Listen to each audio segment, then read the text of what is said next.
Assalamualaikum, halo semua. Kali ini kita akan membahas mengenai hipotesis penelitian pada penelitian kuantitatif. Apa sih hipotesis itu? Hipotesis atau bahasa Indonesianya hipotesis pada penelitian menurut Kerlinger and Tuckman adalah sebagai dugaan terhadap hubungan antara dua variabel atau lebih.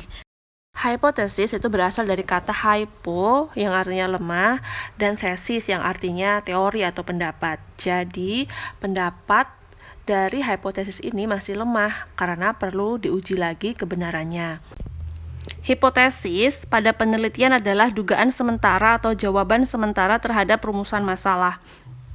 Jadi, ketika kita sebagai peneliti merumuskan masalah pada penelitian, maka terdapat berbagai dugaan-dugaan yang muncul yang kemungkinan nanti akan menjawab hasil penelitian. Namun semua itu bersifat sementara, dugaan-dugaan tadi, karena jawaban yang diberikan masih berdasarkan teori yang relevan, belum berdasarkan fakta-fakta empiris.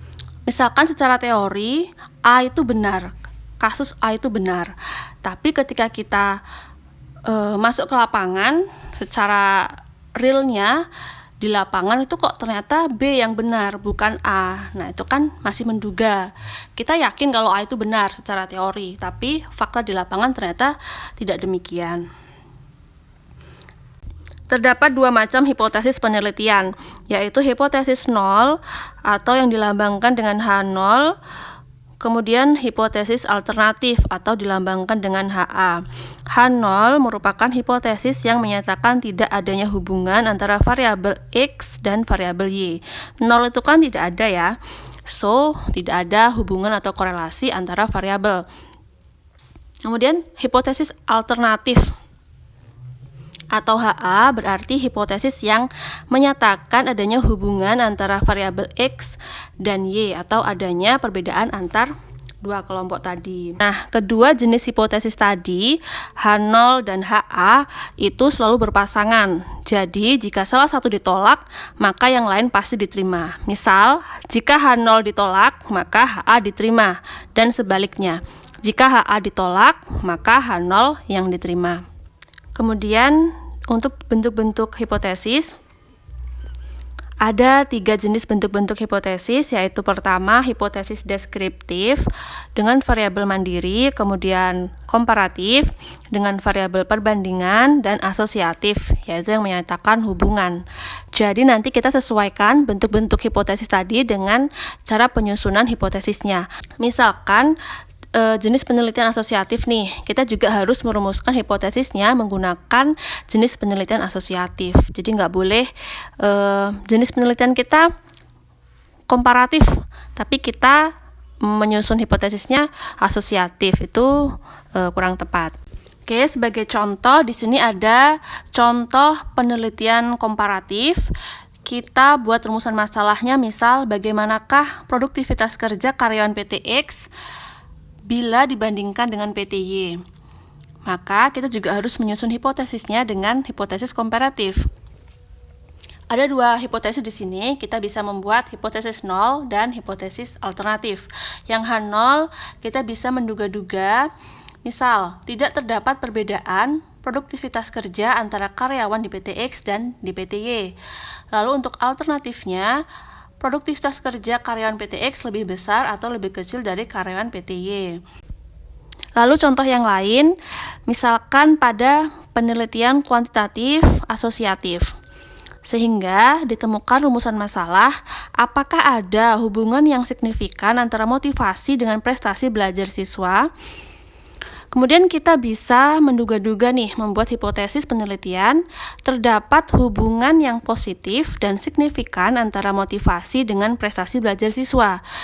Jadi nanti hipotesis itu ketika diuji dengan statistika, kita bisa tahu nih apakah ada hubungan atau tidak dengan melihat H0 dan HA-nya. Apakah hasil dari statistika tadi akan sama dengan 0 atau tidak. Jika sama dengan 0, berarti nanti tidak ada hubungan. Dan jika nanti tidak sama dengan 0, maka berarti ada hubungan.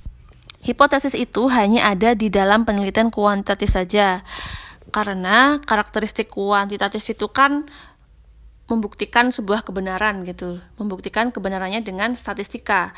Nah, sedangkan hipotesis ini digunakan sebagai acuan untuk pembuktian kebenaran tersebut. Nah, itu tadi mengapa kok hipotesis itu penting, karena ya akan menjadi tujuan akhir suatu penelitian.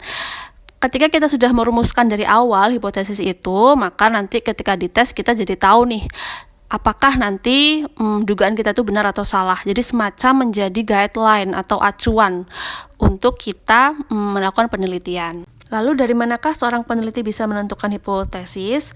Jadi menentukan hipotesis itu nggak asal kita menduga-duga saja, tapi kita juga punya landasan yang kuat. Biasanya bisa dari hasil penelitian sebelumnya, atau pengalaman, atau juga dari teori-teori. Jadi misalkan kita ada rumusan masalah seperti ini.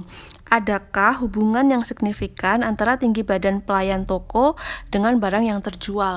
Jadi kita sebelum menentukan hipotesis, misalkan kita punya landasan hasil penelitian sebelumnya. Penelitian sebelumnya menyatakan bahwa ada nih hubungan yang signifikan antara tinggi badan dan barang yang terjual. Ada pula pengalaman, misalkan kamu tahu punya pengalaman kalau tinggi badan pelayan toko itu berpengaruh terhadap barang yang terjual. Atau juga mungkin ada teori yang menyatakan bahwa ada hubungan antara tinggi badan pelayan toko dengan barang yang terjual. So, tidak asal menduga-duga saja, harus ada landasannya juga.